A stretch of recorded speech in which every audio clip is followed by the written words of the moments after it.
போகிற வழியில் இந்த பக்கம் புல் தெரிஞ்சாலும் இந்த பக்கம் ஓடும், இந்த பக்கம் புல் தெரிஞ்சாலும் இந்த பக்கம் ஓடும். நேர்மையான பாதையில் நம்ம போக வேண்டிய இடத்துக்கு போய் சேர முடியாது. சிந்தைகள் சிதறும், நம் நினைத்த காரியங்கள் நடக்க முடியாது. நம்ம ஒன்றை நோக்கி போய் கொண்டு இருப்போம், வேறு ஒன்று நடுவில் எதையாவது ஒன்று நம்ம பார்க்கும் பொழுது அதில் எதை தோணும் நமக்கு. ஆகையினால இந்த குதிரைகளை வைத்து தான் நமக்கு ஒரு காரியத்தை சொல்லப்பட்டிருக்கிறது. இன்னொரு வசனம் வாசிக்க விரும்புகிறேன். யாக்கோபு 3ஆம் அதிகாரம் 3வது வசனம்.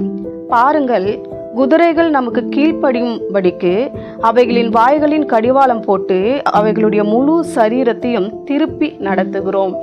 வேத வசனம் எவ்வளவு அழகாய் சொல்லப்பட்டிருக்கிறது இல்லையா? நமக்கு கீழ்ப்படியும்படிக்கு. ஏன்னா அது என்ன பண்ணுமா, அங்கேயும் இங்கேயும் தாறுமாறாக ஓடினா நம்ம போய் சேர வேண்டிய இலக்கில் நம்ம போய் சேரவே முடியாது.